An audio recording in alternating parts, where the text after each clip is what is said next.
Good day po sa lahat, si Fiscal EJ po ito. Simulan natin sa isang napaka-basic na punto, pero mukhang madalas talagang hindi naiintindihan. Tigilan na po natin ang pagtrato sa affidavits na parang gospel truth. Marami sa social media ang naniniwala na kapag may lumabas na affidavit, tapos na ang usapan. Proven na raw, guilty na raw. Pero sa ilalim ng batas, hindi ganyan gumagana ang sistema. Ang affidavit ay hindi ebidensya ng pagkakasala. Hindi ito proof ng wrongdoing. At lalong hindi ito hatol. Ang affidavit ay isa lang pahayag kung ano lang ang sinasabi ng affiant. Walang dagdag, walang bawas. At bago ito magkaroon ng kahit anong bigat sa batas, kailangan muna itong dumaan sa tamang legal scrutiny.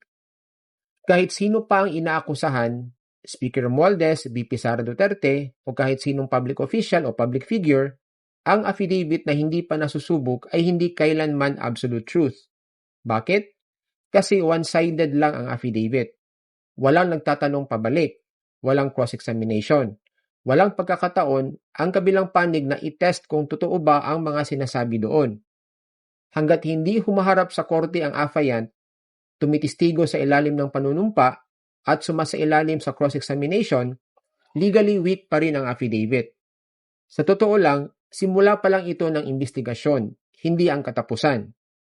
At alam naman natin ito, mas madali gumawa ng affidavit kaysa patunayan ang laman nito. Madali rin itong i-edit, i-retract o bawiin. Ilang beses na nating nakita yan sa iba't ibang political at legal controversies. Kaya malinaw, allegation pa lang ang affidavit, hindi pa ito katotohanan. Ngayon, pag-usapan natin ang Orly Gutesa at Ramil Madriaga affidavits. Bilang mga abogado, iba ang training ng pag-iisip namin. Kapag may affidavit na iniharap sa amin, hindi agad ang tanong ay sino ang tinuturo. Ang una naming sinasabi sa sarili namin ay basahin ko muna ito. Hinahanap namin ang detalye, hinahanap namin ang specifics, hinahanap namin ang butas, inconsistencies at kulang na impormasyon. Now, sa kaso ni Gutesa at Madriaga, ang naisumiti ay narrative affidavits, hindi judicial affidavits. At mahalaga ang distinction na yan. Kasi ang judicial affidavits ay mas detalyado. Ito ang nagsisilbing direct testimony ng testigo sa korte. Ina-anticipate na nito ang cross-examination at malinaw na inilalatag ang facts sa isang structured at verifiable na paraan. Samantalang ang narrative affidavits kadalasan ay parang kwento, preliminary, general at hindi pa kayang tumagal sa matinding pagsusuri ng trial. At sa akin, hindi na ito nakakagulat. Parehong kulang sa important details ang dalawang affidavits kahit pa parehong tumuturo sa malalaking pangalan.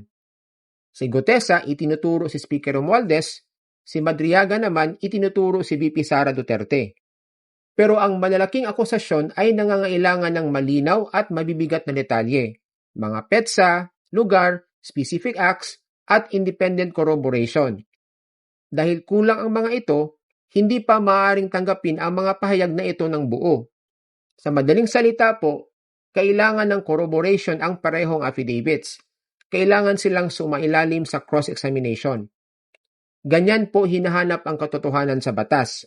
Hindi sa dami ng views, hindi sa dami ng shares, at lalong hindi sa trending hashtags. Kaya bilang isang abogado na sinanay para suriin ang bawat salita, hindi ko maiwasang makita na sa ngayon, ang mga affidavit na ito ay mas nagagamit bilang political propaganda sa social media kaysa bilang kasangkapan sa paghahanap ng katotohanan. At maging tapat tayo, hindi ito nakakatulong sa publiko, lalo na sa mga taong madaling maimpluwensyahan ng propaganda. Sa halip na malinawan, lalo lang silang nalilito at nahahati. Linawin ko lang, hindi ko sinasabing walang kahit anong katotohanan ang mga affidavits na ito. Maaaring meron. Pero ang tanging paraan para maresolba ang mga aligasyon ng katiwalian ay sa pamamagitan ng maayos na investigasyon at due process, hindi sa pamamagitan ng trial by Facebook o YouTube. Sa ngayon, ang nangyayari, ang mga vloggers at pundits na may malinaw na political biases ay nagpipiesta sa mga affidavits na ito. Ginagamit ang isa laban sa kabila, depende kung saan sila nakapwesto. At kapag ang affidavits ay ginawang sandata ng propaganda, imbis na tratuhing panimulang pahayag lamang, Hindi na impormasyon ang naibibigay sa publiko, manipulasyon na. So yan lang po ang nais kong ibahagi today and see you in my next video. Maraming salamat po.